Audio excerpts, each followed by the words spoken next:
Sahabat sekalian, kali ini spesial. Saya langsung hadirkan anak saya, Dr. Azam, untuk cerita tentang bagaimana proning itu dipraktekkan selama sakit. Ya, silakan, Mas Azam. Assalamualaikum warahmatullahi wabarakatuh. Alhamdulillah. Jadi ketika kita mengalami sesak nafas COVID itu sensasinya seperti kita masuk ke dalam kolam renang yang airnya itu segini, kemudian kita sulit bernafas gitu ya. Jadi nafas itu rasanya berat ya gitu. Nah ternyata di dalam alveolus kita terdapat banyak lendir yang kita keluarkan lewat proning. Nah ketika saya mengalami rasa sesek itu, alhamdulillah diajarkan cara proning. Ada dua cara. Yang pertama dengan tidur secara tengkurap. Jadi yang kedua adalah cara proning seperti orang sujud. Nah, kemudian yang berikutnya ketika proning yang posisi sujud itu sebetulnya posisinya seperti orang sujud biasa. Kita mulai ya. Ini bisa kita lakukan dalam satu hari berkali-kali ya. Dan pada dasarnya tidak ada batasan, bahkan kalau bisa sesering mungkin gitu ya. Misalkan setiap 1 jam 5 menit, setiap atau mungkin diakumulasikan setiap 2 jam 10 menit gitu ya. Nah kalau yang bisa kita lakukan ketika kita sholat itu, ketika kita sujud, kita bisa ketika gerakan sujud biasa begini, kita bisa tahan agak lama di bawah sambil kita tarik nafas, lepaskan, tarik nafas, lepaskan sambil membaca doa sujud. Ya. Nah, kemudian untuk exercise proning itu sendiri gerakannya mirip seperti sujud. Tangan bisa ditaruh di depan begini, kemudian kepala seperti ini, kemudian kita tarik nafas, kemudian kita sengaja batukkan. Nanti kita akan batuk hebat sampai keluar dahak. Jadi kita siapkan tempat untuk meludahkan dahaknya di sebelahnya, di sebelah kita ya. Gini.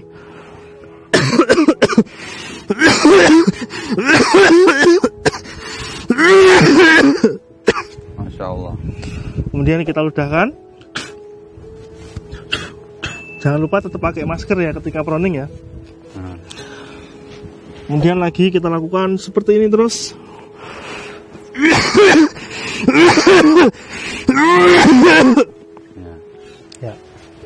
Ya.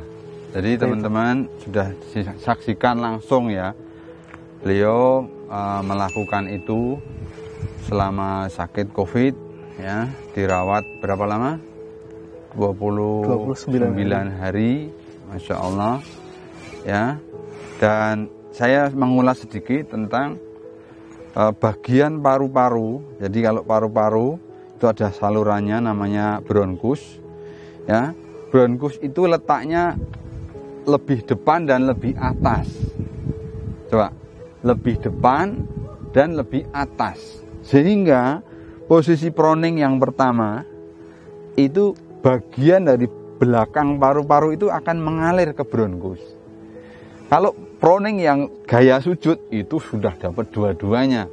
Yang belakang mengalir ke depan, yang bawah mengalir ke atas. Ini luar biasanya, makanya disebut the miracle of sujud. Itu. Terus begini Mas Azam, ada yang bertanya, Dok, gimana kalau mempraktekkan proning kok dahaknya itu merah kayak berdarah, itu gimana? Mungkin pengalaman Mas Azam. Kalau pengalaman saya memang awalnya dahak itu akan warnanya kemerahan, ada bercak darahnya bahkan, karena mungkin di dalam nasofaring atau saluran pernafasan kita memang ada sedikit luka-luka ya. Jadi itu wajar saja, nggak masalah dilanjutkan. Dan dahaknya awal-awalnya warnanya tuh kayak coklat, kayak susu coklat. Kemudian lama-lama dahak akan berkurang, warnanya semakin jernih, hingga lama-lama tidak keluar dahak. Tetap batuk tapi tidak keluar dahak. Ya. Begitu teman-teman. Bahkan ini nanti saya cerita di episode berikutnya di Italia itu para dokter melakukan otopsi terhadap korban COVID.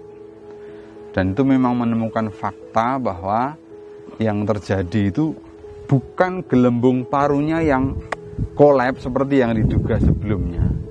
Gelembung parunya tetap mengembang, tapi pembuluh kapiler, pembuluh darah rambut ya kecil-kecil yang di sekitar gelembung paru ini yang mengalami sumbatan berupa gumpalan darah. Jadi saya kira benar kalau di awal-awal lendir itu akan kemerahan, ya, karena terjadi lisis daripada emboli-emboli ini, yang kemudian memberi staining namanya, imbibisi kepada darah yang berwarna kemerahan. Jadi tetap diteruskan, nanti lama-lama menjadi jernih gitu ya, jernih, dan awalnya pekat, lekat gitu, lama-lama jadi encer gitu ya.